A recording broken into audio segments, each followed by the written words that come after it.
السلام علیکم ورحمۃ اللہ وبرکاتہ۔ الحمد للہ وکفا وسلام علی حبیبہ المصطفیٰ، اما بعد فاعوذ باللہ من الشیطان الرجیم، بسم اللہ الرحمن الرحیم۔ ان اللہ وملائکتہ یصلون علی النبی یا ایہا الذین آمنوا صلوا علیہ وسلموا تسلیما۔ اللہم صل علی سیدنا محمد معدن الجود والکرم وآلہ واصحابہ الکرام وابنہ الکریم وبارک وسلم صلاۃ دائمۃ سرمدا ابدا۔ بسم اللہ الرحمن الرحیم۔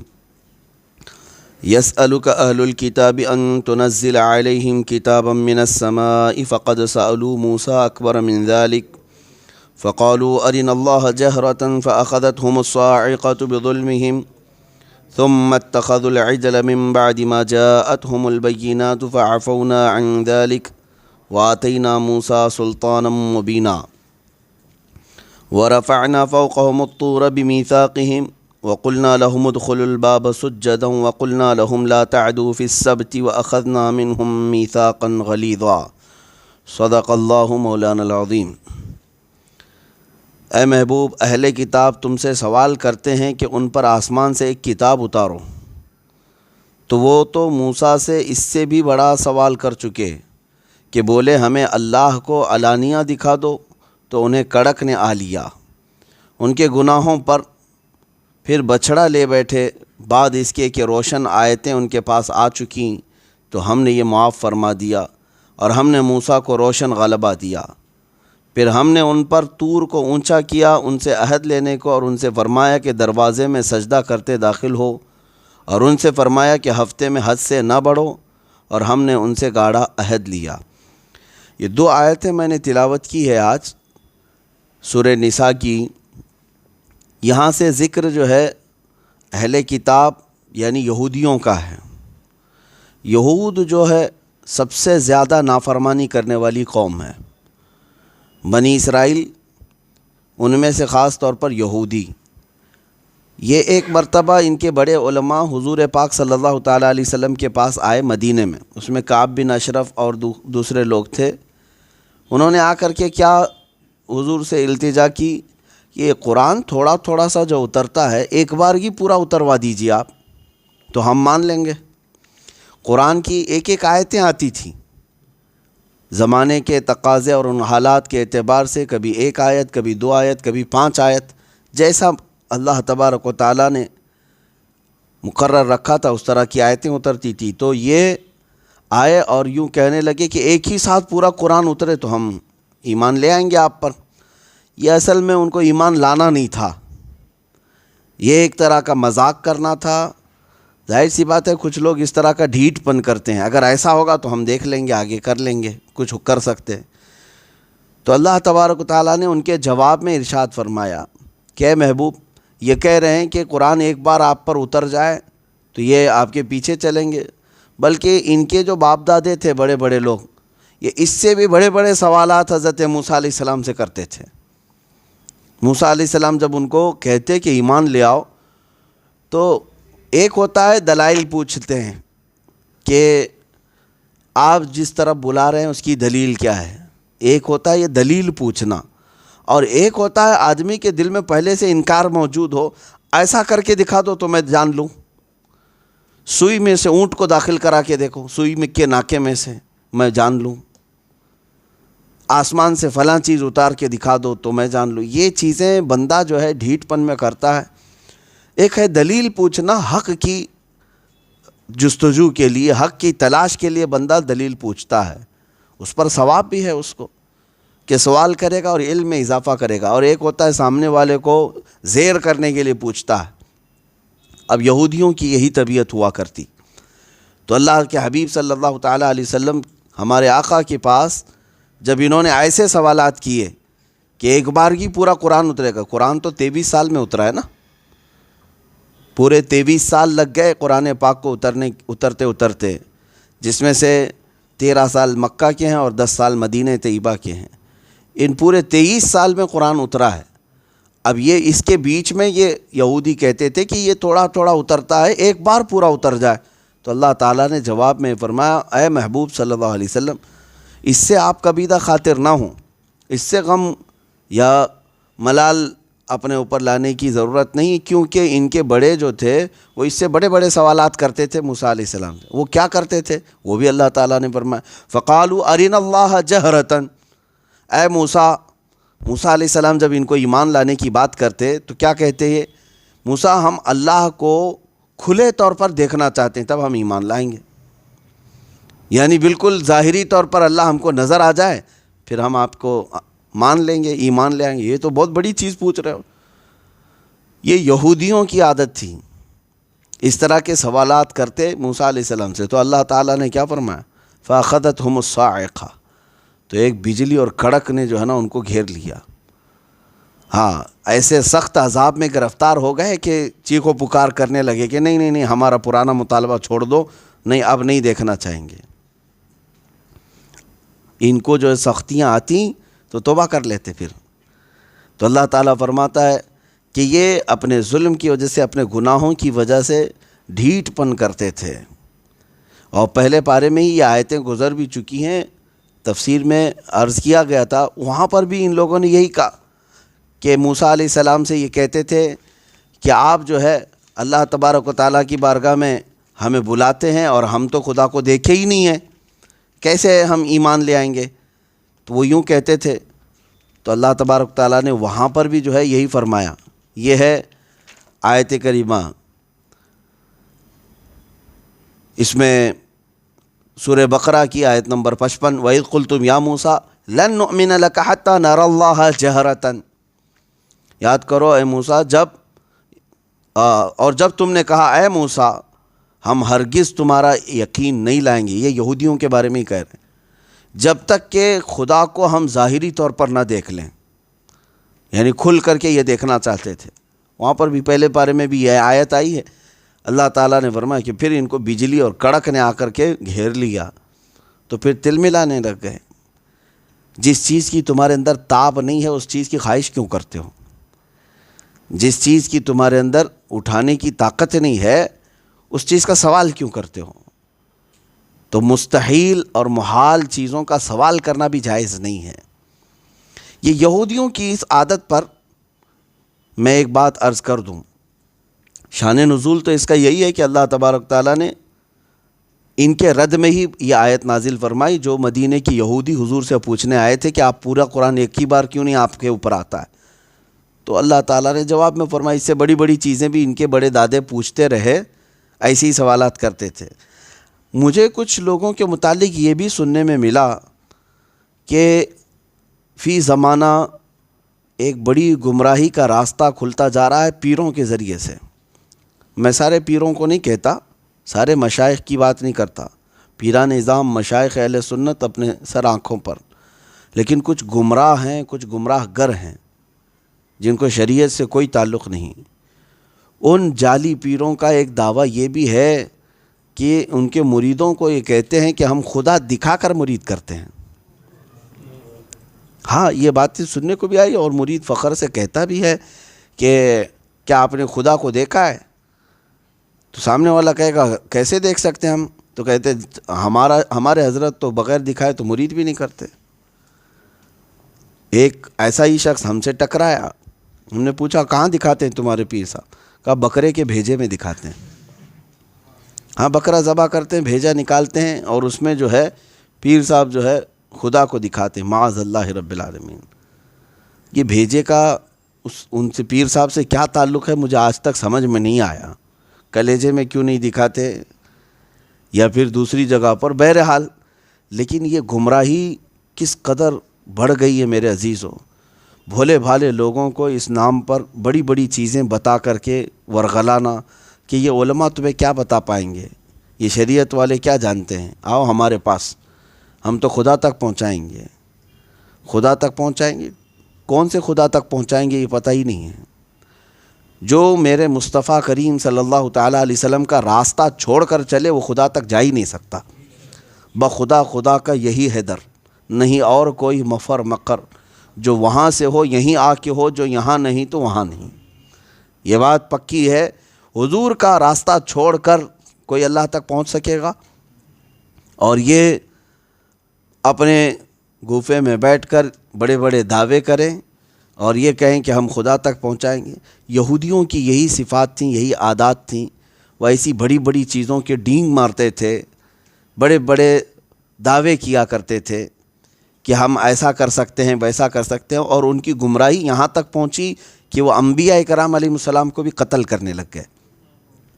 اب آیتیں ہیں آگے، وَقَتْلِهِمُ الْأَنْبِيَاءَ بِغَيْرِ حق، یہ انبیاء اکرام کو ناحق قتل کیا کرتے تھے۔ کیوں؟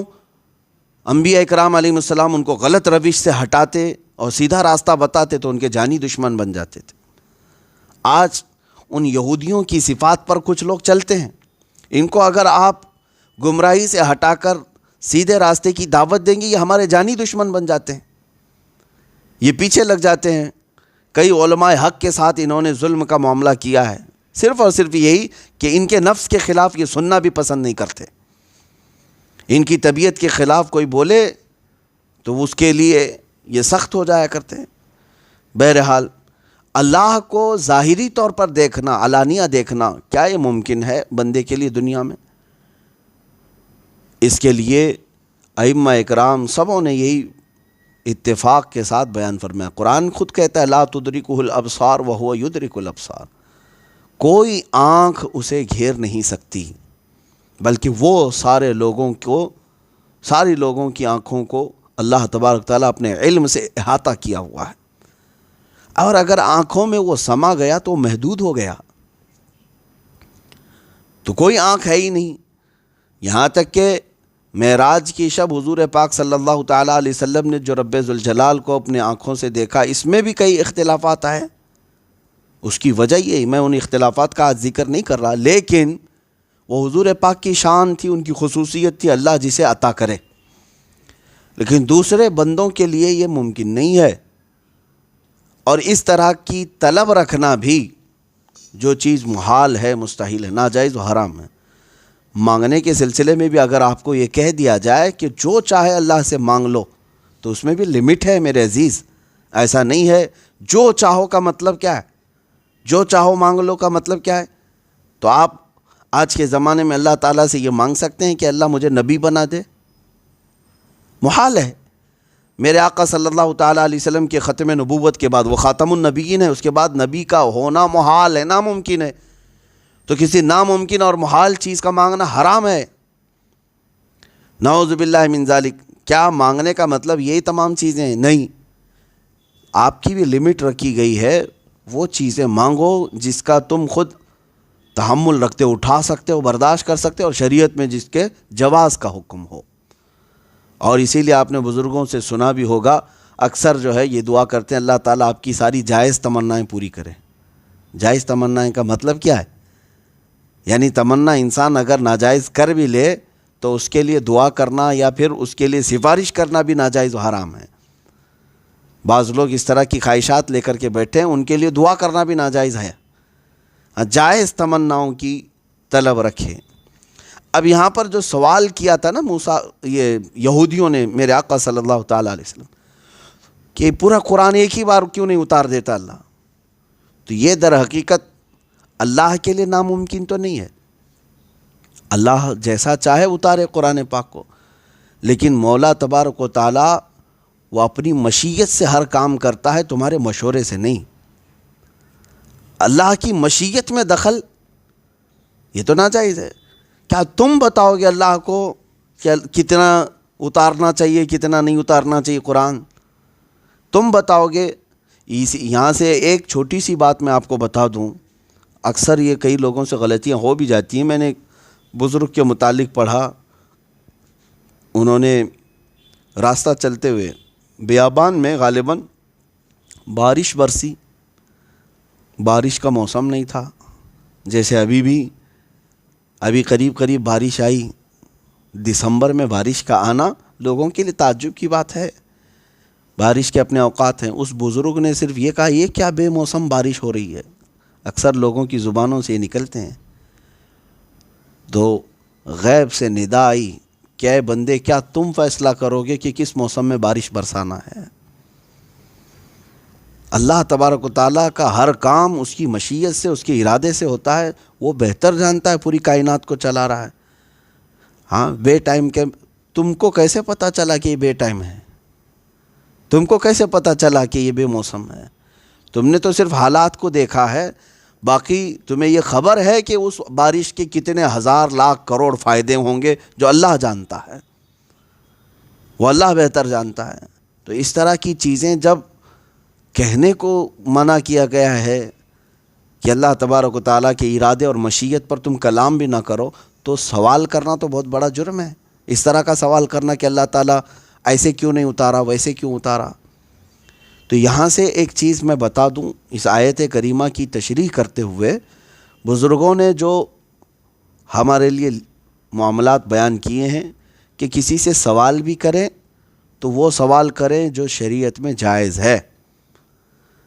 اس میں بہت ساری تفریعات ہوں گی، بہت سارے مسائل نکلتے ہیں، اس میں آپ کے سامنے رکھتا ہوں کہ سامنے والے سے سوال کس طرح کا کرنا چاہیے۔ مشکات شریف کی حدیث بھی ہے کہ اگر کسی نے عالم سے سوال اس نیت سے کیا کہ شاید اس مولانا کو پتہ نہیں ہوگا، ابھی سب کے سامنے سوال کرتا ہوں، دیکھو ذلیل ہو جائے گا، تو حدیث پاک میں قیامت کے دن اسے آگ کی بیڑیاں پہنائی جائیں گی اور اس کی زبان کو فرشتے آگ کی کینچی سے کھینچیں گے اور قیامت کے دن اسے ذلیل کیا جائے گا۔ علم اس لیے نہ حاصل کرو، یہ علم حاصل کچھ لوگ جو ہے چھوٹی چھوٹی کتابیں لے جا کر کے پڑھ کر کے سمجھتے ہیں، معمے کی کتاب اور جو پھنسانے والے معاملات ہوں گے۔ اب واٹس ایپ میں تو یہ گھومتے ہی رہتے ہیں آج سوالات کہ وہ کون سی جگہ ہے جہاں سورج کی روشنی نہیں پڑی، وہ فلاں عورت کون سی تھی، فلاں کون سی۔ آپ کو اس سے کیا تعلق ہے؟ آپ نے یہ سوال نہیں کیا کہ نماز میں یہ خطا ہو گئی تو سجدہ سہو ہے یا نہیں ہے۔ آپ کی ضرورت کا سوال تھا، آپ کی ضرورت کا سوال تھا۔ آپ کی تجارت کے معاملات کو لے کر کے آپ کو شک تھا کہ میری کمائی اس طرح سے ہو رہی ہے تو میں عالم دین سے پوچھ لوں آیا میرے لیے حلال ہے یا حرام ہے۔ یہ تو زندگی بھر نہیں پوچھنا ہے، اس کو سوال بھی نہیں کرتے کہ اگر سامنے سے حرام کا فتویٰ آ گیا تو پھر ہماری دھندا چھوٹ جائے گا، کام چھوٹ جائے گا۔ سوال وہ نہیں ہے، سوال تو یہ ساری چیزیں کہ شیطان کی بیوی کا نام کیا تھا، بڑے بیٹے کا نام کیا تھا، آپ اس کے خاندان سے کیا لینا دینا آپ کا؟ کوئی رشتہ کرنا ہے؟ شیطان کے بڑے بیٹے کا نام کیا تھا، اس کی بیوی کا نام تھا، یہ سوالات لغو ہیں، فضول ہیں۔ جس نے اس طرح کی چیزیں کی لغویات میں اور فضول باتوں میں، تو گمراہی کا راستہ کھولتا ہے۔ سوالات کرنے کے بھی یہ آداب ہیں۔ حضرت امام احمد کے متعلق یہ بات ملتی ہے کہ آپ محفل فقہ میں بیٹھتے، لوگ اپنے اپنے سوالات کرتے، سب کو جواب دیتے، ایک بندہ خاموش بیٹھا رہتا۔ آپ نے کہا کہ تو بھی تو کبھی سوال کر لے۔ اس نے کہا کہ حضور ٹھیک ہے کل کرتا ہوں۔ کبھی سوال تو کرتا نہیں تھا۔ دوسرے دن وہ تیاری کر کے آیا، سوال کیا کہ حضور روزہ کب افطار کرنا چاہیے؟ روزہ افطار کرنے کا کیا ہے؟ آپ نے فرمایا جیسے سورج ڈوب جائے، غروب ہو جائے، افطار کر لینا چاہیے، یہی ہے افطار کا۔ تو اس نے جھٹ سے کہا کہ اگر سورج ڈوبا ہی نہیں تو کیا کریں گے؟ تو آپ نے فرمایا کہ تمہارا خاموش بیٹھنا ہی بہتر ہے محفل میں۔ یہ سوال سورج ڈوبے ہی نہیں، ابھی ایسا ہوا ہے کبھی؟ تو کس لیے آپ نے سوال کیا؟ تو محض لا یعنی سوالات، یہ بنی اسرائیل کی بھی عادت تھی، یہ یہودیوں کی بھی عادت ایسی رہی۔ سورہ بقرہ کی تفسیر میں ابھی آپ نے سنا ہوگا کہ انہوں نے سوالات کر کر کر کے اپنے اوپر مصیبتیں ڈال لی۔ کئی مرتبہ ایسا ہوا ہے۔ اللہ تبارک و تعالیٰ نے ان سے کہا تھا کہ ایک گائے ذبح کرو، ایک قاتل کو معلوم کرنے کے لیے۔ ایک آدمی کا قتل ہو گیا تھا، قاتل کو معلوم کرنے کے لیے یہ موسیٰ علیہ السلام کے پاس آئے تو اللہ تعالیٰ نے فرمایا ایک گائے ذبح کرنے کے لیے ان کو کہیں۔ ان کو ذبح کر دینا چاہیے تھا۔ وہ آ کر کے پوچھتے ہیں موسیٰ علیہ السلام سے کہ اللہ سے پوچھ کر کے بتائیں کہ بچیا ہونا چاہیے کہ بوڑھی ہو کہ جوان ہو، کس عمر کی ہونی چاہیے؟ تو اللہ تعالیٰ سے انہوں نے سوال کیا، اللہ تعالیٰ نے فرمایا نہ وہ بہت چھوٹی ہو نہ بڑی عمر کی ہو، بالکل جوان ہو۔ پھر انہوں نے پوچھا کہ ہم کو تھوڑا شبہ لگتا ہے کہ کیسا کلر ہونا چاہیے، یہ بھی پوچھ لیں۔ آپ نے پوچھا تو اللہ تعالیٰ کی طرف سے جواب آیا، نہ مطلب بہت گاڑھے کلر کی ہو، نہ ہلکے کلر کی ہو، پیلے کلر کی، زرد کلر کی، جو لوگوں کو دیکھنے میں خوشی محسوس ہو۔ ہزاروں میں کیا لاکھوں میں بھی گائے پیلے کلر کی ملتی نہیں۔ اور پھر اس کے بعد تیسرا انہوں نے سوال کیا، اچھا ہم کو یہ بھی شبہ ہو رہا ہے کہ وہ کس انداز کی ہو، کس کے پاس پلی ہوئی ہو۔ تو اس کا بھی حکم آ گیا کہ اس کو نہ کسی نے پالا ہو، کھیتی باڑی کروایا ہو، نہ وہ کسی کا کام کی ہوئی ہو، کھیت میں جتائی کی ہوئی یا حمالی کی ہوئی اٹھائی ہوئی نہ ہو، بلکہ خود سے چر کے بڑی ہوئی ہو، جاؤ ڈھونڈ کے لاؤ اب۔ تو یہ کس وجہ سے ہوا؟ یہ اس طرح کی سوالات کرتے کرتے اپنے اوپر احکام بڑھا لیے۔ ایک صحابی نے حضور پاک صلی اللہ تعالیٰ علیہ وسلم سے سوال کیا کہ حج فرض ہے؟ حضور پاک صلی اللہ تعالیٰ علیہ وسلم نے فرمایا ہاں،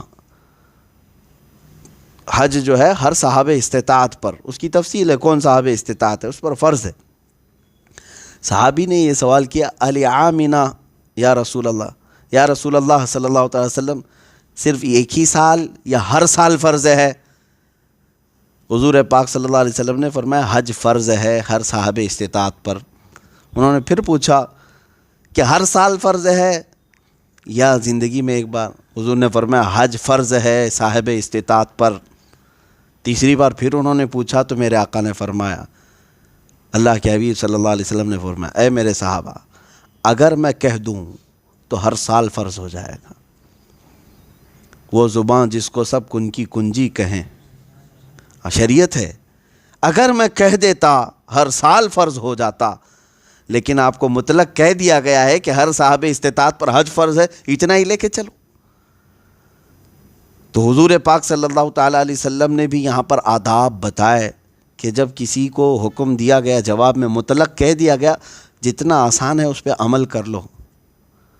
ہاں، اگر آپ کو ہم نے کہا کہ پانی لے آؤ تو آپ کھڑے ہو گئے کہ ٹھنڈا چاہیے کہ گرم چاہیے، پھر ایک قید بڑھ گئی، ٹھنڈا چاہیے، شیشے کے گلاس میں چاہیے کہ اسٹیل کے گلاس میں چاہیے، تو یہ تو آپ خود سوالات بڑھاتے جا رہے ہیں نا۔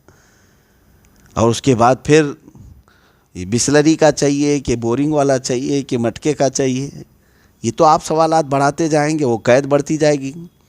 جب مطلق حکم آئے تو اسی پر عمل کر لے جانے میں آپ کا حکم پورا ہو جائے گا۔ اب بنی اسرائیل کے ان سوالات کے بعد یہاں پر ایک چیز اور بھی، اللہ تبارک و تعالیٰ سے انہوں نے کیا کہا تھا کہ ہم اللہ کو ظاہری طور پر دیکھنا چاہتے ہیں۔ اس طرح کے خواہشات کرنا جو مطلب تمہارے لیے مستحیل ہے اور محال ہے، یہ بھی جائز نہیں۔ اب یہاں پر رک کر کے میں بتاتا ہوں کہ کچھ لوگ جو ہے دعاؤں کو ڈائیورٹ کر چکے ہیں آج۔ ہاں، یہ ایک بڑا گمبھیر مسئلہ ہے۔ اللہ تبارک و تعالیٰ سے دعا کرنا، سوال کرنا، وہ تمہاری آخرت کے لیے ہے اور تمہارے دین کے لیے ہے۔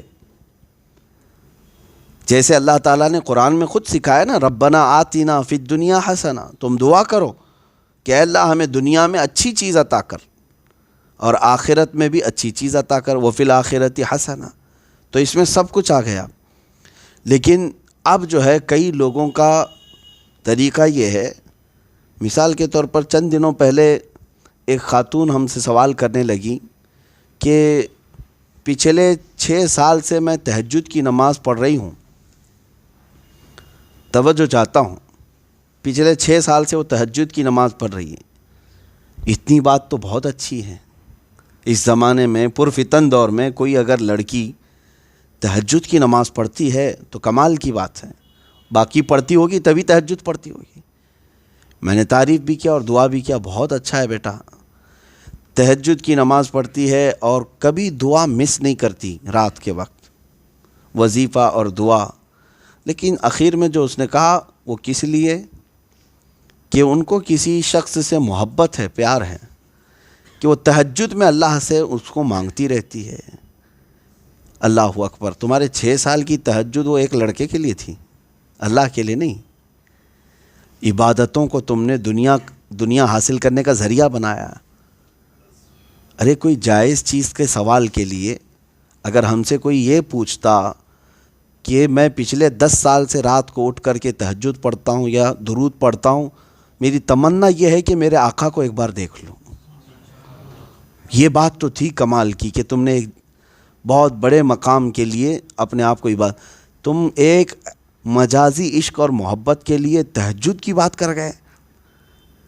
میرے عزیزو، عبادات جو ہے وہ خالص اللہ کی رضا کے لیے، تم نے اس کو ہتھیار بنایا ہے۔ کئی لوگوں کے ہاں وظیفے صرف اسی لیے چل رہے ہیں، دنیا کے لیے وظیفے۔ ہاں کسی کی بیوی روٹی ہے تو اس کو وظیفہ چاہیے ہے، کسی کا شوہر قابو میں کرنے کے لیے اس کو بھی وظیفہ چاہیے۔ تمہیں اللہ اور اس کے صفات، اللہ رب العزت کے نام اور اس کے صفات صرف دنیاوی مفاد حاصل کرنے کے لیے استعمال کرنا ہے۔ بہت سارے لوگ تو یہ وظیفے بھی بتا رہے ہیں نا، اس چیز کے لیے یہ وظیفہ، اس چیز کے لیے یہ وظیفہ۔ میرے عزیزو، تھوڑا ہوش میں آؤ۔ اللہ تبارک و تعالیٰ کی بارگاہ میں جب سوال کرنا ہو تو سب سے بڑا سوال تو یہ تھا، اولیاء اکرام یہ پوچھتے تھے کہ اے اللہ تو ہم سے راضی ہو جا، تو ہم سے راضی ہو جا، تجھ سے تجھی کو مانگ کر مانگ لی ساری کائنات۔ اگر وہ راضی ہوا تو پھر بچا کیا ہے؟ جو چاہو گے وہ تمہیں مل جائے گا۔ لیکن یہاں لوگ چھوٹی چھوٹی چیزوں کو یہ دعاؤں کے ذریعے سے، بلکہ میں آپ کو یہاں ایک بات بتا دیتا ہوں، عبادات جب تمہاری دوسری غرض سے ہونے لگ گئی تو ان عبادت کا کوئی حاصل بھی نہیں رہے۔ میری ایک پرانی تفسیر کے کلپ میں ہوگا شرک خفی اور شرک جلی۔ ایک ہے شرک جلی کا مطلب ہے کہ دوسرا خدا مان لینا، نعوذ باللہ، یہ شرک جلی کھلا ہوا شرک ہے۔ اللہ کے جیسا کسی اور کو مان لینا یہ شرک ہے اور کھلا ہوا شرک ہے۔ لیکن حدیثوں میں ملتا ہے کہ اگر تم عبادات میں کسی اور کو دکھانے کے لیے عمل کرتے رہ گئے تو یہ چھپا ہوا شرک ہے، یہ شرک خفی ہے۔ تو یہاں پر بہت ساری عبادات اور بہت سارے سوالات و دعائیں اللہ تبارک و تعالیٰ کی رضا کی بجائے دوسروں کے حصول کے لیے کی جا رہی ہیں۔ ناجائز محبت پر قابو پانے کے لیے ان کو تہجد چاہیے، رات رات اٹھ کر کے اپنی ناجائز اور بے حیا محبت جس کی کوئی اصل نہیں ہے، ابتدا حرام سے شروع ہوئی اور اس چیز کو آپ تہجد تک لے جاتے ہیں۔ ہاں اب کوئی پاکیزہ لیلا مجنوں تو ہے نہیں، اتنے پاکیزہ ہوں کہ ان کے خیالات بھی معطر اور مطہر ہوں۔ بہرحال یہاں پر میں یہ اصلاح چاہتا ہوں کہ اللہ کی عبادت کرو تو خالص اس کی رضا کے لیے کرو، دنیا طلبی اور دنیا کے حصول کے لیے نہیں۔ یہ بیچ میں مجھے رک کر کے کہنا تھا کہ سوالات کرنا ہو، دعا کرنا ہو، اس کے بھی آداب ہیں، اس کے بھی آداب ہیں۔ اللہ تبارک و تعالیٰ کی بارگاہ میں وہ سوالات کریں جو اس کی شان کے لائق ہے، جو محال ہو یہ چیز کا سوال بھی نہ کریں، اور جو تمہاری ذات کے لائق نہیں اس کا بھی سوال نہ کریں۔ ہاں آپ اپنے لیے مانگ سکتے ہیں کہ اے اللہ تو مجھے اپنا ولی بنا لے، یہ اس کی شان کے لائق بھی ہے، اور آپ مانگیں تو کوئی بڑی بات نہیں، مولا اگر چاہے تو دلوں کو پاک کرتے۔ ہاں ہمارے حضرت نے یہ لکھا بھی ہے، میں گنہگار ہوں اور بڑے مرتبوں کی خواہش، تو کریم ہے خدایا تیری بندہ پروری ہے۔ ہاں بڑے مرتبوں کی خواہش کا مطلب یہ نہیں ہے کہ نبوت مانگ رہا ہے، نبوت محال ہے، یا کوئی بندہ یہ کہے کہ مجھے خدا ہی بنا لے دوسرا خدا، نعوذ باللہ، محال ہے۔ ان تمام چیزوں کو ذہن میں رکھنا چاہیے، وہ سوال بھی جائز نہیں ہے جو محال ہے۔ بہرحال یہودیوں کا یہ سوال جو میرے آقا صلی اللہ تعالیٰ علیہ وسلم سے تھا وہ تو صرف مذاق کے لیے تھا۔ اکثر ان کے سوالات حضور پاک کے پاس جو آتے تھے یہ جانچنے کے لیے لاتے تھے، یا اپنی کتابوں میں جو تورات میں انجیل میں پڑھے ہوئے ہوتے اور یہاں چیک کرنے کے لیے آتے تھے کہ دیکھتے ہیں ویسا ہی ہے ان کے پاس یا نہیں۔ اصحاب کہف کے بارے میں بھی یہ پوچھنے کے لیے آئے تھے کہ بتائیں ان کے کتنے لوگ تھے اصحاب کہف، 6 تھے، 7 تھے، 8 تھے، یہ بھی سوال ہے۔ کبھی سوال یہ بھی کیا کہ چاند شروع میں دبلا پتلا رہتا ہے، پھر بڑھتا ہے، پھر گھٹتا ہے، اس میں کیا حکمت ہے؟ چاند کے بارے میں سوال کیا۔ یسألونک عن الروح، روح کے بارے میں سوال کیا، روح کیا چیز ہے؟ بہت سارے سوالات ہوئے، لیکن ان میں سے یہودی جو سوال کرتے تھے وہ خاص طور پر سامنے والے کو ناپنے کے لیے، یعنی رسول پاک صلی اللہ تعالیٰ علیہ وسلم کے علم کو دیکھنے کے لیے اور ان کے اوپر اتری ہوئی آیات کو چیک کرنے کے لیے، اپنے سے ملانے کے لیے کرتے تھے۔ اور رب ذوالجلال نے قرآن پاک میں بلکہ دیگر مقامات پر میرے نبی کو سارے علوم عطا کر دیا تھا، اور خود فرمایا وَعَلَّمَكَ مَا لَمْ تَكُنْ تَعْلَمْ، ہم نے آپ کو وہ ساری چیزیں سکھا دی جس کا آپ کو علم نہیں تھا۔ تو جب کوئی سوال لے کر آتا میرے آقا صلی اللہ علیہ وسلم اسے تشفی بخش جواب بھی دیتے تھے۔ اچھا، اب یہاں پر یہودیوں کی بہت لمبی چوڑی باتیں مجھے پیش کرنی بھی تھی، کیونکہ اب ان کی داستان شروع ہو رہی کافی آگے تک، یہود و نصارہ یہ ٹاپک رہے گا۔ ان آیات کا تقریباً یہاں سے لے کر کے 10-12 آیتیں اسی موضوع پر ہیں، اور انہوں نے عیسائیوں کے ساتھ کیا کیا گل کھلائے ہیں۔ آج یہ دونوں بھائی بھائی بن کر کے بیٹھے ہوئے ہیں، یہودی اور عیسائی، ان کا دونوں کا متفقہ ٹارگٹ جو ہے اسلام ہے۔ جب دشمن سیم ہوتا ہے تو بھائی بن جاتے ہیں، ایسا ہوتا ہے، انسان کی فطرت ہے کہ آپ کو دشمنی ہو گئی میرے سے، تھوڑے دنوں کے بعد دیکھتے ہیں کہیں دور کا کوئی دشمن نکلا تو یہ آپ وہاں اس کو بلا لیتے ہیں، آ جاؤ ہم دونوں ساتھ میں لڑتے ہیں۔ تیسرا کوئی اور ملا، چاہے وہ کتا ہی کیوں نہ ہو، تو بھائی ہے ہمارا، کیونکہ ہمارا دشمن سب کا سیم ہے، تو کتا بھی، بکرا بھی، خنزیر بھی سب مل جاتے ہیں۔ دشمنی جو ہے سب کو ملا۔ آپ کو حیرت ہوگی، میں یہ یوں ہی نہیں کہہ رہا، یہودی اور عیسائی اتنے کٹر دشمن کہ انہوں نے اتنا قتل عام کیا کہ دنیا میں اتنا قتل کسی نے نہیں کیا ہوگا۔ عیسائیوں نے یہودیوں کو مارا ہے۔ ہاں، یہ بڑے سیدھے بنے گھومتے ہیں نا یہ آج عیسائی، یہ امن کے دائی ہیں، ہم جو ہے پیس چاہتے ہیں، شانتی چاہتے ہیں۔ کہاں کی شانتی؟ ساری شانتی کو دنیا کے بھنگ کیا ہے تو عیسائیوں نے کیا ہے۔ قتل عام کیا تھا یہودیوں کا، بیت المقدس کو 2 مرتبہ توڑا ہے انہوں نے، عیسائیوں نے، ان کے بڑے بڑے بادشاہوں نے 1-1 لاکھ یہودیوں کو ایک ساتھ مارتے رہے۔ ٹائٹس کے زمانے میں، ہرکیولس کے زمانے میں یہودیوں کو بہت مارا ہے، قتل عام کیا، اور یہودی ان کے اوپر برے برے الزامات لگاتے رہے عیسائیوں پر، صرف ان پر ہی نہیں، سیدہ بی بی مریم پر، حضرت عیسیٰ علیہ السلام پر گندے الزامات ان کی کتابوں میں موجود۔ ایک دوسرے کی لڑائیاں اتنی تھیں، اور اتنا ہی نہیں، جرمن کے ہٹلر کا جو معاملہ ہے وہ بھی پتہ ہے۔ ان کو ایک لفظ سے اتنی چڑ ہے، ہولوکاسٹ اگر کسی نے کہہ دیا تو دنیا بھر میں اس پر مقدمہ کر دیتے ہیں، ان کو تکلیف ہے اس چیز سے۔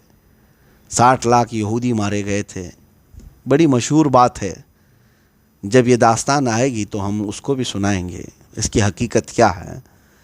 لیکن میں آپ کو ایک بات بتا دوں کہ یہ کٹر دشمن ایک دوسرے کے خون کے پیاسے، اور آج بھائی بھائی بنے ہوئے ہیں، بھائی بھائی ہیں کہ دونوں مل کر کے حکومت کریں گے، دونوں ساتھ ساتھ چلیں گے، ہم تم پر نہیں ماریں گے، تم ہم پر نہیں مارو گے۔ کیوں؟ دونوں کا ٹارگٹ اسلام ہے، مسلمان ان کے دشمن ہیں، اور انہوں نے یہ طے کر لیا ہے کہ ہم دونوں مل کر کے مقابلہ کریں گے اسلام کے۔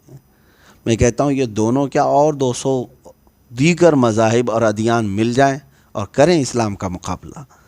اسلام کی فطرت میں قدرت نے وہ لچک دی ہے، جتنا ہی دباؤ گے اتنا ہی وہ ابھرے گا۔ ہاں، اسلام اللہ رب العزت کی حفاظت میں ہے، قرآن اور رسول اللہ کی ذات یہ میرے رب کی حفاظت میں ہے۔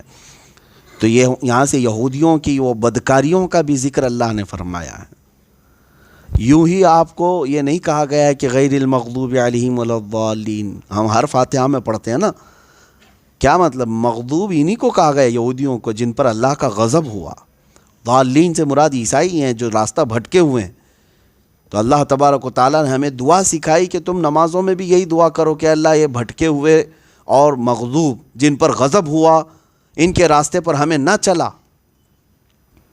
اللہ تبارک و تعالیٰ نے ہمیں یہ دعا سکھائی ہے۔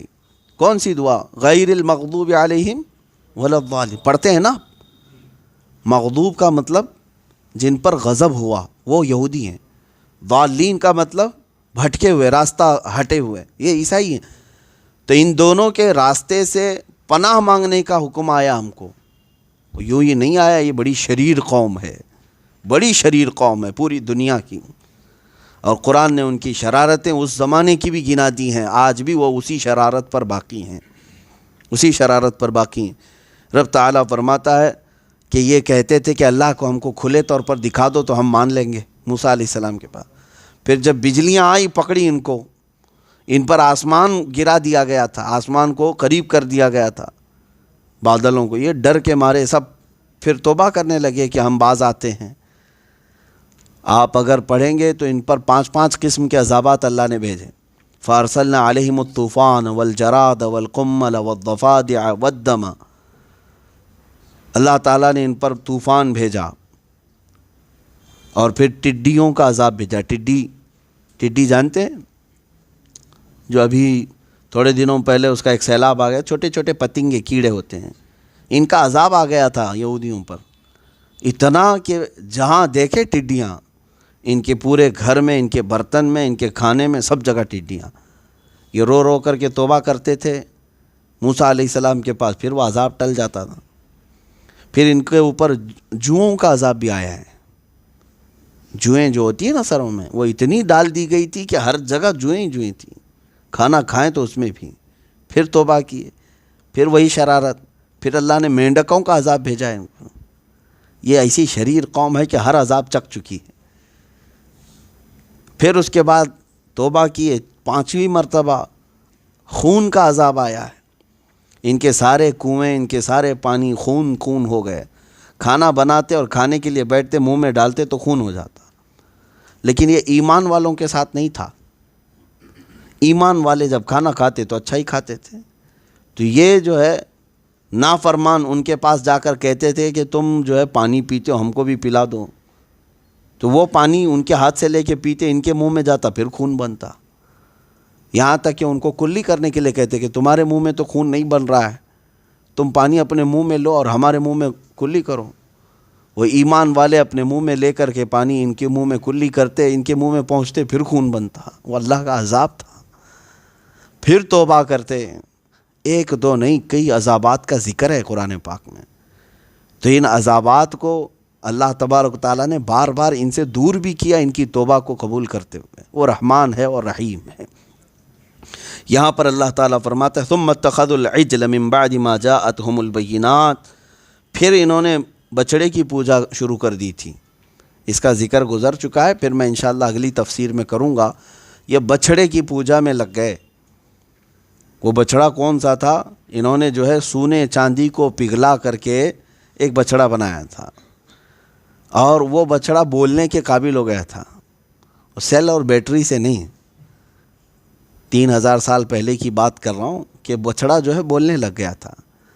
اور وہ بھی کیسے کیا تھا؟ وہ سامری نام کا ایک شخص تھا بنی اسرائیل میں، تو اس کو حضرت موسیٰ علیہ السلام نے پوچھا کہ تو جو ہے کیسے اس کو کیا؟ جب موسیٰ علیہ السلام کوہ طور پر 40 دن کے لیے گئے تھے، تورات اتر رہی تھی، تو اس نے اپنی قوم میں اتنا سب کام کر دیا تھا، بچڑا بنا کر کے سب کو جو ہے اس میں لگا دیا تھا کہ موسیٰ جس کے پاس گئے ہیں وہ یہاں آیا ہوا ہے، ہمارے پاس خدا یہی ہے۔ ان کے لیے بہت تعجب کی بات تھی کہ بچڑا بول رہا ہے، وہ بھی سونے چاندی کو پگھلا کر کے بنایا ہوا۔ اس سے موسیٰ علیہ السلام نے جب پوچھا کہ تو کیسے بنایا، یہ بولنے کی قابل، بڑے کمال کی بات ہے۔ قرآن پاک 16ویں پارے میں سورہ طٰہٰ میں یہ بات آئی ہے، جب موسیٰ علیہ السلام کے لیے سمندر میں راستے کھول دیے گئے تھے۔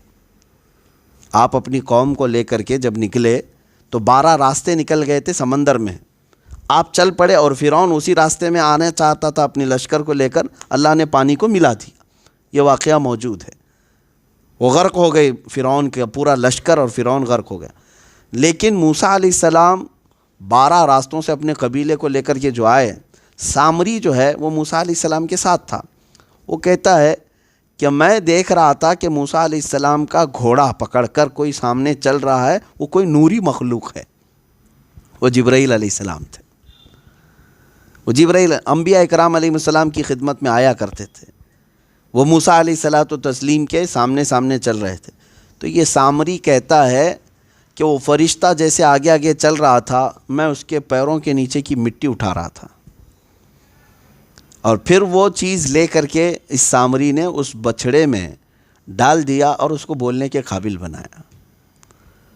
یہ روایت میں نے پڑھا تو بہت عجیب بات ہے کہ آج سے 3000 سال پہلے وہ جبریل کے قدموں کے نیچے کی مٹی لے کر کے ایک بے زبان بچھڑے کو بولنے کے قابل بنایا، اور جبریل جس کے تلووں پر پیشانی رکھے،